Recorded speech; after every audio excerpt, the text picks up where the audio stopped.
We are indeed honored to have with us this afternoon Dr. Britt Wray, Director of Circle at Stanford Psychiatry, Stanford University.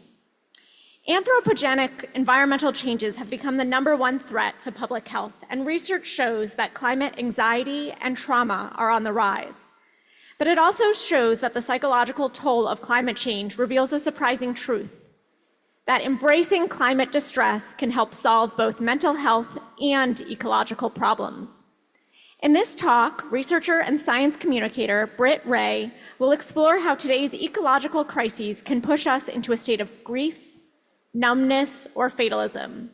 She will also reveal how this distress can mobilize and transform us, emphasizing what we can do to control it and its power to spark transformational change, while highlighting ideas and innovations for protecting mental health along the way.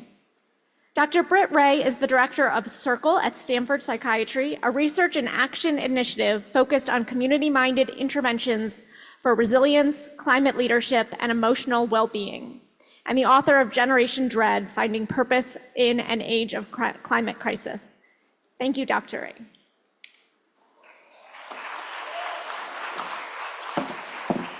Hello, hello, friends. Thank you so much for having me here. I was honored to be invited to speak a bit today about a buzzword that many of you have probably heard, eco-anxiety, in order to dispel some of the myths around it and also tap into the power, the potential, the inspiration for profound connection that is bound up in how we all feel deep down about the planetary health crisis.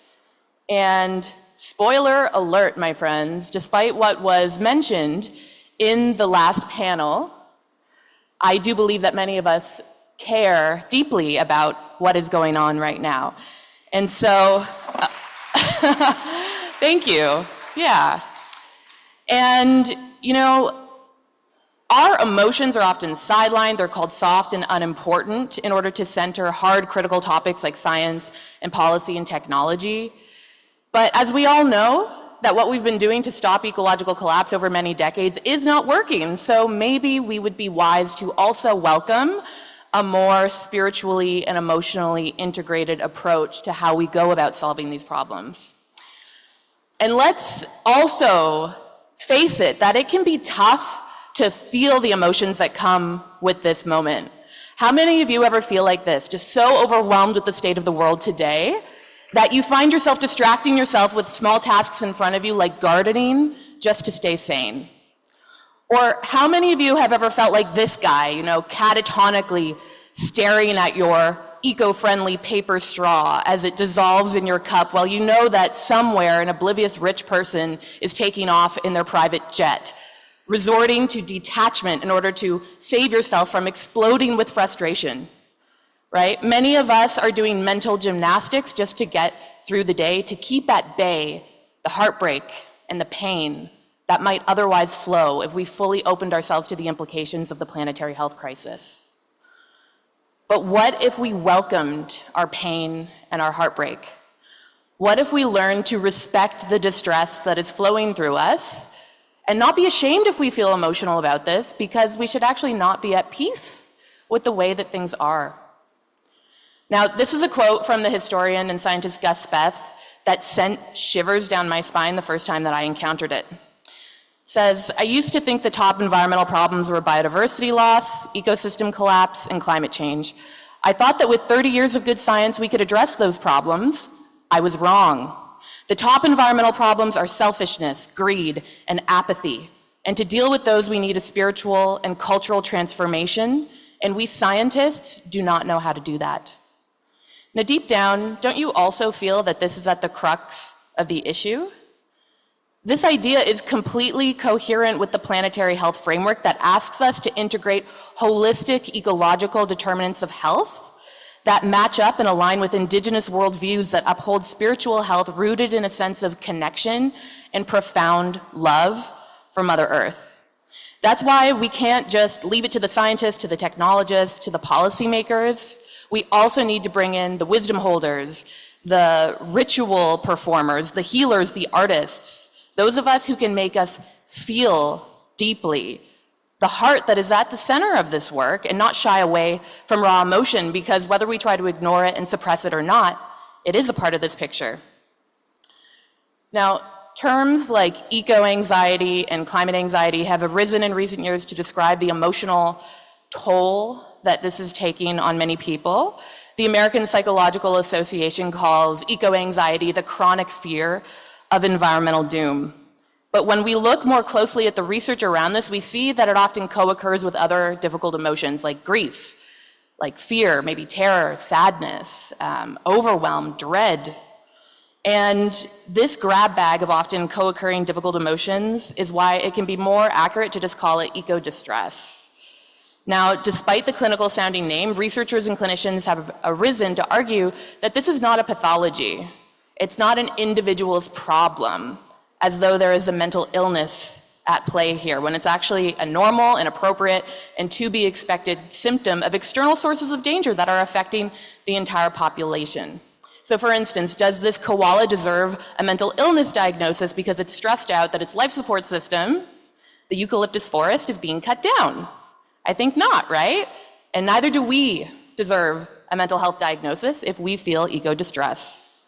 That's why it's been suggested that it might be more appropriate to call this eco-compassion, because it marks our love for the living systems and care for all that are in harm's way. Now, it's true that a lot of the emotions swirling around the planetary health crisis are pretty distressing, but what the media stories about eco-anxiety forget is that they come along often with more life-affirming emotions as well, like motivation, courage, gratitude, connectedness, togetherness, and love. And I'd like to suggest that our job is to feel them all and understand how the more challenging emotions are often directly connected to more comfortable ones, just as how we cannot grieve for something that we do not love. And that by being dynamic enough to tap into and feel all parts of this matrix of emotion, we allow the difficult feelings among them to move through us and meaningfully transform us without getting stuck in any one dire place. Now, anyone who understands that the health of their own person is tied up with the health of the environment is susceptible to feeling eco-anxiety today. But we often hear about this distress being held by our youth. And so in order to understand how the climate crisis is psychologically impacting young people around the world, my colleagues and I surveyed 10,000 16 to 25-year-olds in 10 countries, diverse places like India, Nigeria, the Philippines, the US, Australia, France. And we were alarmed to find that 45% of youth globally report that their thoughts and feelings about the climate crisis are interfering with daily life tasks, eating, sleeping, concentrating. 75% of youth globally report that the future is frightening to them. 56% feel that humanity is doomed, and 39% reported feeling hesitant to have their own children one day because of this. Now, as the fear of climate anxiety escalates among the public at large, along with concerns about how to cope, the Indigenous environmental justice scholar Kyle White, who's also a member of the Potawatomi Nation, reminds us that for many Indigenous people, climate anxiety, it all feels like deja vu. In lands that were colonized, the logics of extraction and domination that were only made possible by the settlers' psychological disconnection from nature and living systems, coupled with the genocidal force of colonization, meant that many Indigenous peoples, cultures, and languages were decimated, but that those who survived had to learn how to adapt amidst new and massive environmental pressures that surrounded them on all sides. So Dr. White says that what we're dealing with now is a cyclical repetition, but this time around, we are all affected. Many more people are now in harm's way, and disturbingly, many of our governments are standing in a way of people having a chance of adapting. But the fact that there is similarity with historical human experience like this also points out that there are valuable lessons to be centered about resilience, integrity, continuance, and survival as we approach this going forth. Now, what effect does climate anxiety have on us? When we look at the research, we see that it gets complicated pretty quickly. So multiple studies show that it is associated strongly with pro-environmental action, pro-environmental behavior. The distress can really cause us to sit upright and reassess how we're living at this time of profound destabilization. But it also can become so overwhelming that It interferes with daily life tasks, it challenges our mental health. It's been linked to panic attacks and sleep disorders and eating disorders and suicidality. And for others, it leads to complete avoidance of the problem. But of course, when we don't face it, we don't act.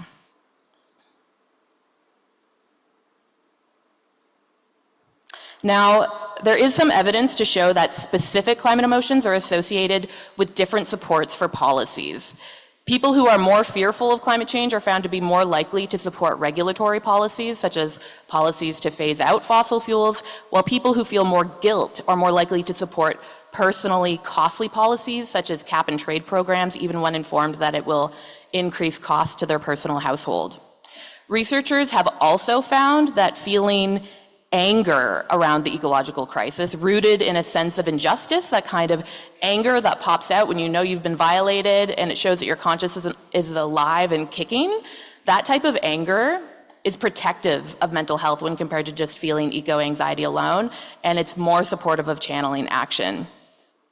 Now, there are lots of different kinds of people who are susceptible to feeling emotional about the planetary health crisis, but one group I want to focus on today might be interesting because I suspect that many of us in this room belong to it, are the frontline climate and planetary health professionals. So the climate scientists, the environmental journalists, the green policymakers, the activists, first responders, and so on. Because there is naturally a psychological toll that comes with bearing witness studiously to the breakdown of our life support systems in our day jobs. So the stresses we might feel if we belong to this group are great urgency to act and prevent harm, with enormous senses of personal and moral responsibility, but feel like no matter what we do, it's never going to be enough. And yet we know that the worst is yet to come. And we might feel like people around us and our friends and family and wider society don't seem to care, which can feel really lonely and maddening at times. And we might get exhausted by entrenched setbacks that come from political and cultural norms.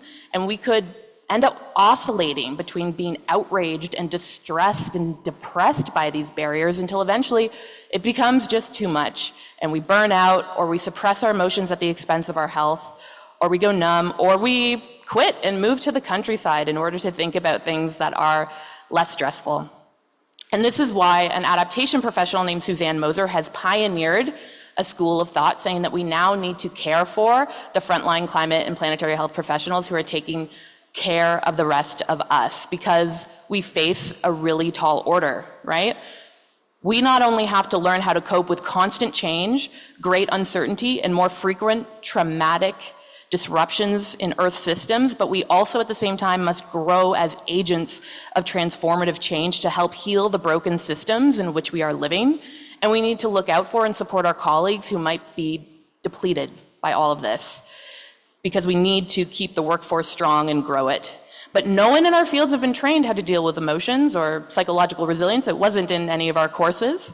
And so Moser argues that psychosocial skills that build psychological resilience are now just as critical to any kind of technical skill for doing planetary health and climate protection work.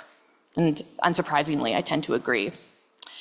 Now, the process by which people move through ecological anxiety and grief has been mapped by a Finnish researcher named Panu Pikula, based on what's available in the literature. And it articulates that we often go from a state of unknowing or semi-consciousness around the crisis towards an awakening to how dire this really is that can cause a profound shocked response.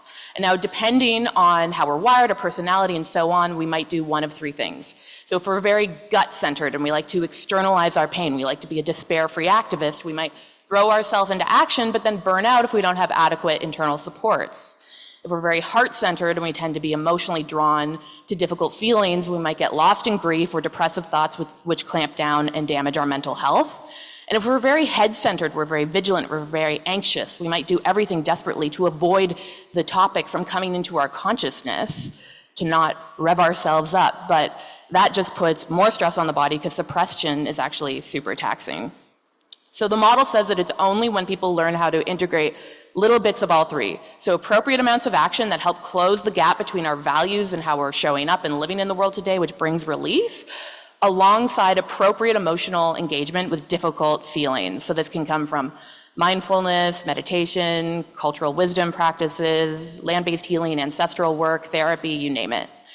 And then what used to be unconscious forms of distancing and putting your head in the sand around the problem instead now becomes conscious forms of taking breaks from the urgency of all of this in order to engage in self-care. And when we learn how to do these three things, then we adjust and transform and learn how to live with the reality of what's going on in a way that protects our well-being and allows us to keep pushing for change.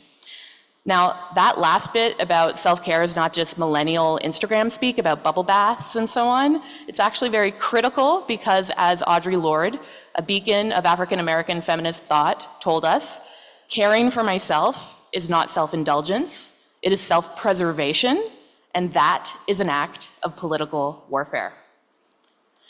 Now, I believe in that model wholeheartedly. I just think that the visual is missing one explicit thing, which is that all of this work needs to be done in community. Community saves. By sharing this with others, we can cope, heal, and act and transform in ways that are much more effective, if not impossible, if we take this all on alone. And I get into a lot around why this is in my book, Generation Dread, about the rise of eco-distress today. And I actually have a whole suitcase with copies right here in the front row. Please do not make me go back home on the plane with those copies. If anyone wants a free book, you can find me at the front after this talk. So this is way too big to carry alone.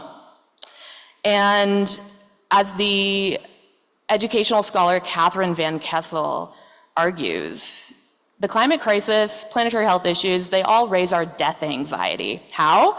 Direct reminders of death through disaster and knock-on social strife, for instance, and also a reminder of death of the system in which we are living, the unsustainable, complex, dominating world order, which we know must change. And the psychoanalyst Robert Stollerow says that we can help ourselves not react in maladaptive ways to the apocalyptic anxiety we might feel by creating spaces for emotional dwelling, which means brave spaces where we can have our feelings validated and lean into the pain of another person with our own without being met with any attempt to dismiss or minimize our feelings or fix our emotional response. And that when we can access that, what quickly follows is massive relief.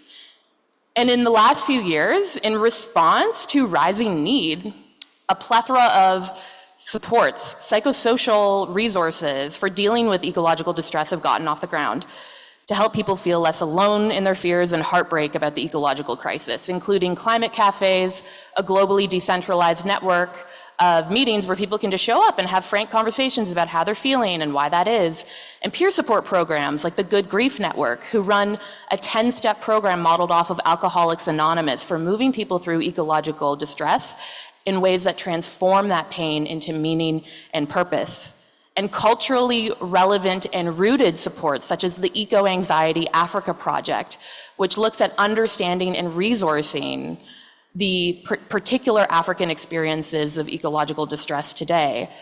And climate-aware therapists in places like the Climate Psychiatry and Climate Psychology Alliances of North America and Europe, who take a non-pathologizing approach with their clients because they understand that the climate crisis is a collective trauma that is affecting us all.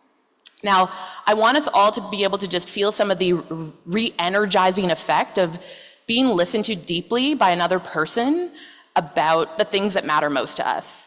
So this short exercise is adapted from the work that reconnects by the systems thinker and Buddhist scholar Joanna Macy. It's called Open Sentences, and I want you to buddy up with someone next to you.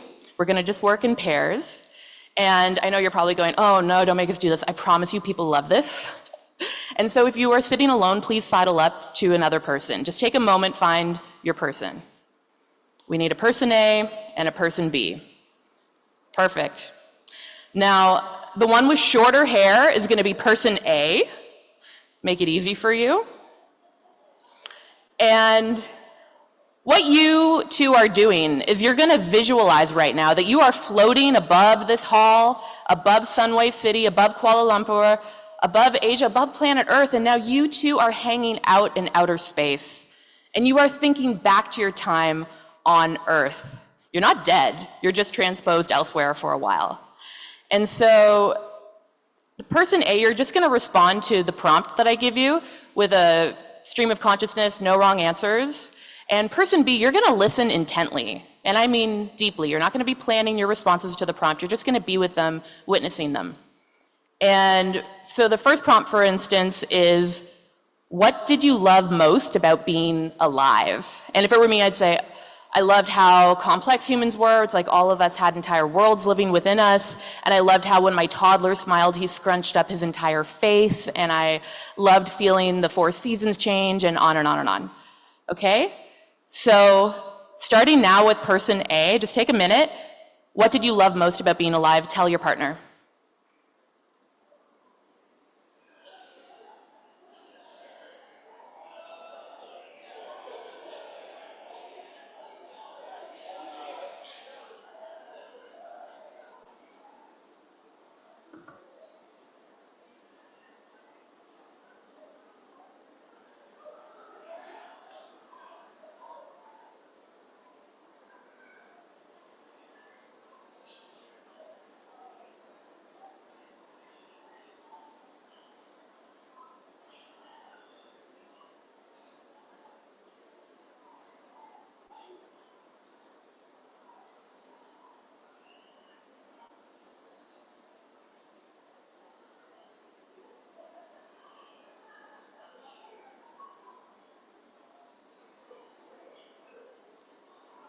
Thirty more seconds.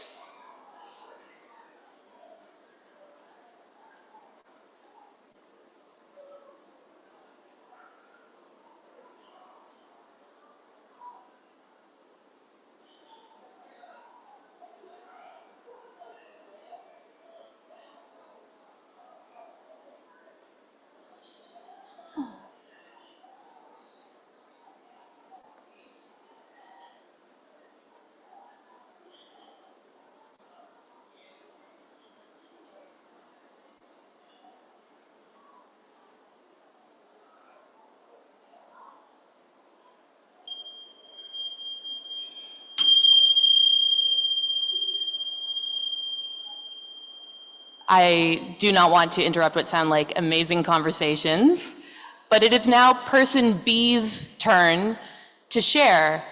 What did you love most about being alive? Please take it away.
Thank you, thank you. Coming back together, friends.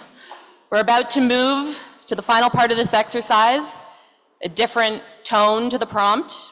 Person A, you're up, and the question is, what broke your heart about the world? Please go ahead.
All right. Coming back together. If you can please finish up those thoughts. I know it's hard. There's a lot of heartbreak to talk about. Person B, you know what to do. It's your turn. What broke your heart about the world? Last one. Go for it.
Thank you.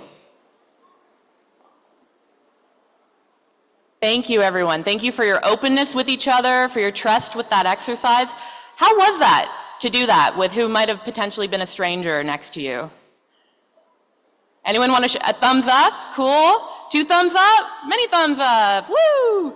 Nice. Who wishes that we had reversed the order and that right now you just ended on the positive note instead? Yeah, I often hear that. It's actually really intentional that we come from a place of love first, because we shift psychologically when we approach the world, when we approach each other from a place of gratitude. If we were asked to open up about heartbreak right off the bat, we might be a bit more defensive. And so our ability to fully be with the full cadre of comfortable to uncomfortable emotions that this time, this auspicious time to be alive, presents us with, to be able to sit with the uncertainty and our radical vulnerability, it reminds me a lot of this famous poem by the Persian poet Rumi, The Guest House.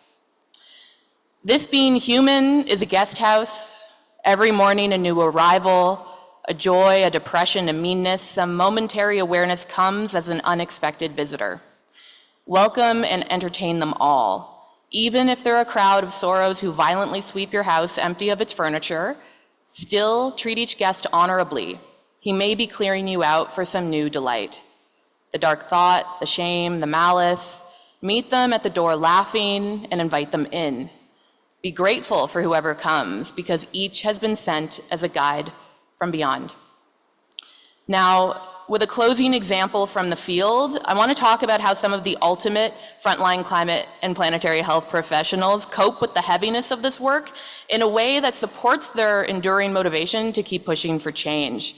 And I'd like to tell you about stubborn optimism particularly, which is the name of the mindset that they put forth. This is Christiana Figueres and Tom Rivet-Carnac, otherwise known as the lead architects of the UN Paris Agreement. So theirs is not a naive form of optimism rooted in wishful thinking. It's a deeply determined optimism that exists on the far side of despair, that actually really respects despair and heartbreak and grief as emotions, but won't let them have the last word. Because the history of social movements shows us that it's only when we come from a place of gritty determination to never give up on pushing for change, no matter how hard it gets, no matter how much it feels like all is lost, that then we truly move the needle. Because when you are so crushed against the wall and you remain committed to taking values-driven action for the present moment rightness of it, rather than because you're clinging to an expectation of a certain outcome, that is where strength can be mined. And Christiana is super open about the fact that this is completely dependent upon and intertwined with spiritual practices to fuel that kind of courage. She's a part of the Plum Village community, the Zen monastery of which Thich Nhat Hanh and his monastics have been working, now his monastics, as Thich Nhat Hanh is no longer here, but to bring these teachings and insights from their lineage to frontline climate professionals all around the world to help our community develop the wisdom and tap into how, with mindfulness, we can actually practice the skills of generating enough joy and happiness to allow us to maintain a brightness of mind that will also enable us to be with the suffering that we know is compounding without giving into despair. And to be the second person today to quote Václav Havel, the poet and Czech statesman, on hope. This is the best definition of hope that I have come across. Hope is not the conviction that something will turn out well, but the certainty that something makes sense regardless of how it turns out. I believe that this is where planetary health leadership lives, in this mindset. Now, everything I've tried to get across to you today is best summed up with yet another quotation from researchers writing in the Lancet Planetary Health, and I believe that our group's gathering, Dr. Courtney Howard, is actually a co-author of these brilliant words.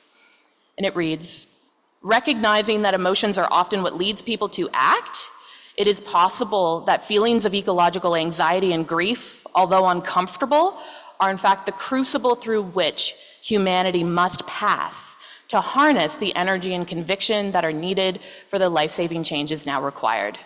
Thank you so much.